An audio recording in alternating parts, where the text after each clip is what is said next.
маркировки в стране вводили постепенно. В 2016 году вначале чипировали все натуральные шубы. И вот сейчас вот такой квадратный значок, QR-код, уже появился на автошинах, духах, табачных изделиях и лекарственных препаратах. А до 1 марта этого года маркировку должны были нанести и на всю обувь. Но процесс маркировки обуви в России, похоже, провалился. 3 марта стало известно, что премьер-министром России Михаилом Мишустиным было подписано постановление о продлении сроков перехода маркировки обуви на 4 месяца. То есть крайний срок – 1 июля. И хотя продавцов обуви о неизбежности работы по новым правилам игры предупреждали за полгода, в Татарстане, к примеру, QR-коды закупили всего 10% предпринимателей, в основном крупные обувные сети. Все остальные коллеги их просто подставили. Сейчас тем, кто выполнился в срок, нужно обратно возвращаться к своему, откатываться и работать, продолжать по-старому. Либо начинать уже сейчас работать по-новому. Все остальные – это владельцы небольших обувных магазинов. Они надеялись до последнего, что маркировку отменят или перенесут сроки. Когда поняли, что процесс уже не остановить, в последний день, 29 февраля, стали массово подавать заявки на получение кодов через приложение «Честный знак» – национальную систему маркировки товаров. Система и рухнула от перегрузки. Я сейчас работаю в 3 раза больше и в это время плачу в 7 раз больше налог. При всех разговорах о поддержке бизнеса налоговая нагрузка на введение маркировки только вырастет. Причем кратно отметили эксперты на Совете по предпринимательству при президенте Татарстана. Они напомнили, что единый налог на вмененный доход, столь популярный среди предпринимателей, в следующем году отменят полностью. И тогда у бизнеса 2 пути – закрыться или вернуться на серый рынок. Нашими специалистами наблюдается увеличение запросов на процедуру банкротства. В республике зарегистрировано порядка 56 тысяч предпринимателей, применяющих ЕНВД. Это несколько десятков тысяч розничных торговцев, парикмахеров, водителей, автослесарей и других представителей сферы услуг. Как видим, нововведения бьют по самым незащищенным слоям бизнеса. Эксперты предложили хотя бы на 2% снизить налоговое бремя и еще сделать более дешевым патент на предпринимательскую деятельность. Его цена в Казани выше, чем в Санкт-Петербурге или Московской области, не говоря уже о соседних регионах. И сделать послабление предпринимателям, которые уже сейчас переходят на новую систему налогообложения. По мнению налоговиков, в этом случае бюджет республики не досчитается 300 миллионов рублей. Но у вас же появляются те, которые упрощенки были. Они же с оборота начнут платить. Подготовьте мне материалы. Неделю времени вам. В таких условиях владельцы небольших магазинчиков просто не выживут, а первые жертвы новых реформ уже есть. На этой неделе стало известно о закрытии старейшей татарстанской обувной сети.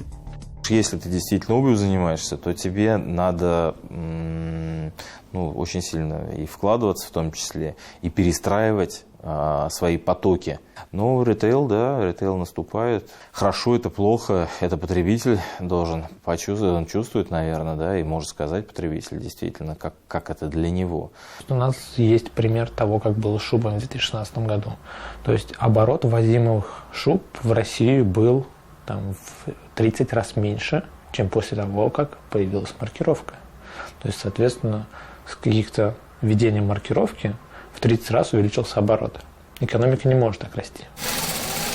Производство одноразовых тапочек для отелей высокомаржинальным не назовешь. Владелец производства Сергей Серебренников признается, при заключении договоров с клиентами борется за каждую копейку. При цене пары в 15 рублей один QR-код ему будет обходиться в 50 копеек. Но чтобы войти в систему «Честный знак», должен капитально вложиться. Только на обучение персонала, закупку оборудования, программного обеспечения бизнесмен должен потратить не менее 150 тысяч рублей. Плюс ко всему нанять новых сотрудников, которые будут отвечать за маркировку одноразовых тапочек.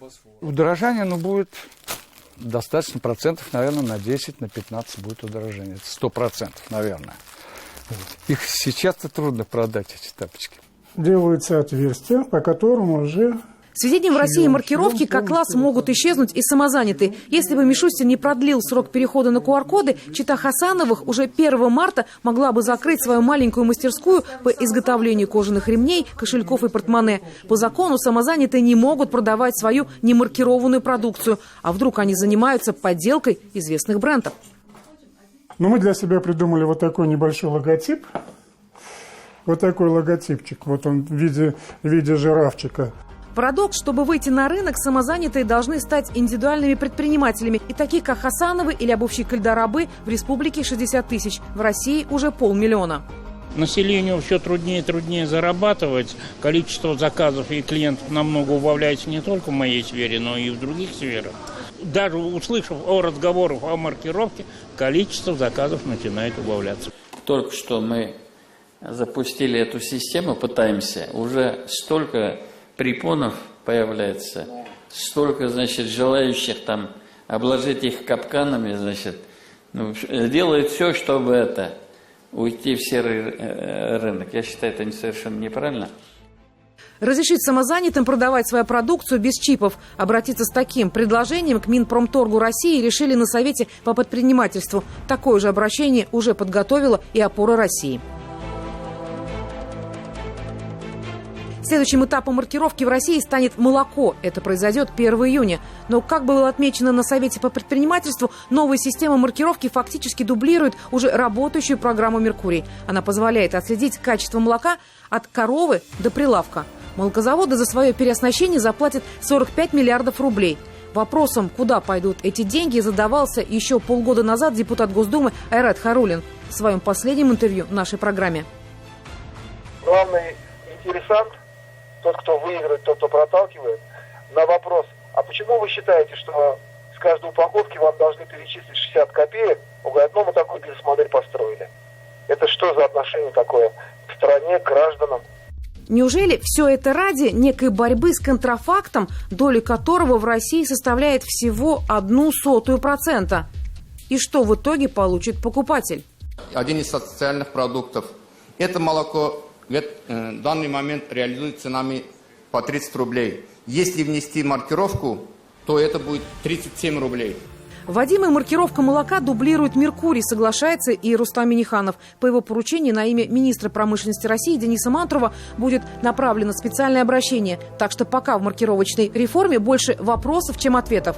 Удержится ли бизнес на плаву от, так скажем, условного налога и насколько это необходимо самим потребителям? Ведь в конечном счете его будут оплачивать именно они. Елена Горбунчик, Роман Безменов, «Семей».